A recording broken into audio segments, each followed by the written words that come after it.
we have this segment before the workout, right, where we kind of set our minds to the challenge, to the task, and that's one of the key elements in our system, what I call the superhero 7. It's actually the first and most important step is your mindset, right? And then as you guys experience in this class, like we do the mindset, breathing, that's step 2, warm up, step 3, strength conditioning, nutrition, and recovery. And so I just wanted to share for a little bit about mindset and kind of just like zoom way out, because we like, we're all in this class, like we're committed to the process already, so we can kind of talk about more tactical stuff week in and week out. But just so that way we're all on the same page, I just wanted to share this super quickly. The 3 things that I feel are kind of like the most important things to talk about when it comes to mindset. Like if you have these 3 things in place, then you're going to figure it out no matter what else comes your way. You're going to make it. You're going to have the mindset that you need in order to move forward in all areas, right? And so what are these 3 things? To me, you need to find a guide, you need to find a group, and you need to find your gift. Guide, group, and gift. And if you have these 3 things in place, you've been intentional about seeking them out, then, like I said, everything else will kind of fall into place, and you'll discover and you'll become who you need to become to make everything else happen. And so I'll just like touch on these 3 things super briefly, and then we'll get after it. Because, I mean, a group, that one's pretty obvious. Like you guys are all here together. We're all doing this workout together. Like you guys are in a group.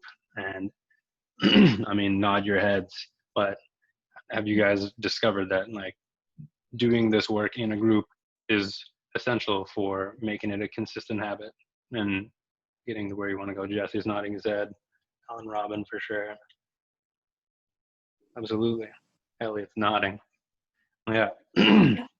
Elliot went from working out maybe once a month to now he's doing like five workouts a week from that being involved in doing it in a group. Mm-hmm. And Elliot found a guide too. That was the first one, right? The hero's journey starts with, well, you hear the call, but then you meet your mentor. That's one of the phases of the hero's journey. Every single story that's worth telling, there's a mentor. There's somebody who's guiding them, the hero, along the process. And you guys are the hero of your story. And so there's a guide, and not just one guide, but many guides, right? There's a fitness and health guide. There's a spiritual guide. There's in some cases, a business guide. You know, it doesn't, even if you're working within in a large corporation, they have all these mentor-mentee programs, right? Because they know how useful it is to have this relationship in place. Somebody that you look up to who's been in the jungle already and can show you what plants are good to eat, which ones aren't, right? To use a metaphor. So you got to find the guide. And then sometimes the guide can help you find a group, or vice versa. And so, you know, I guess the takeaway for you guys is like, if there's something that you're aiming at in your life, doesn't have to be fitness, but it could be nutrition, could be relationships, right? There's all kinds of relationship guides. Could be business, could be construction.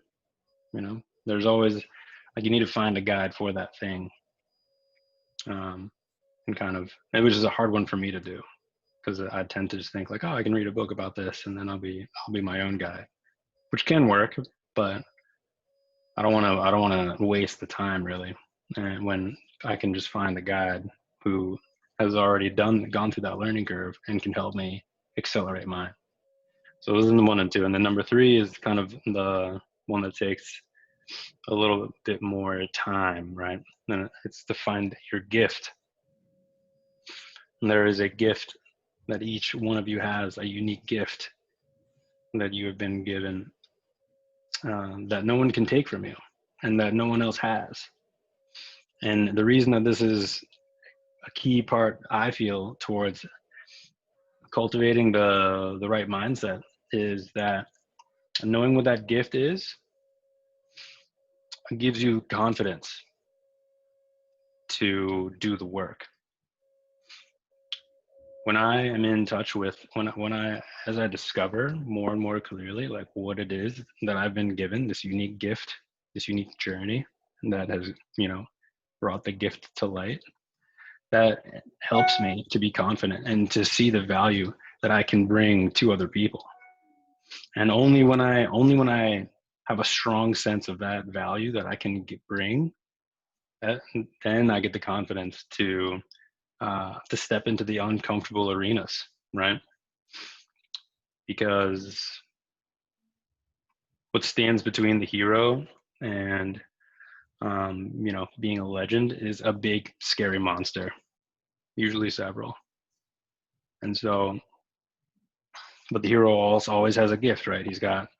The King Arthur had his sword, Thor had his hammer, Jason had yeah, the golden fleece. Am I getting my mythology right? I don't know.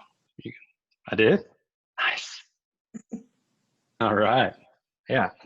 So there's always something that enables whoever it is, you, to conquer that monster. And it's just a matter of figuring out what it is. And once you have it, then everything starts to groove. So let's groove. Think about, and as we breathe, right? That's step two. Think about, you know, what are the monsters that you're up against um, in your life right now, and as you look towards the future, towards the next coming year. There's a lot that's in the air, but you know what your internal landscape is like. You live with yourself every day, so you know what you're up against. And what is, have a think about, what is the gift that you've been given that will help you to conquer, and who are the guides potentially that can help you do it too.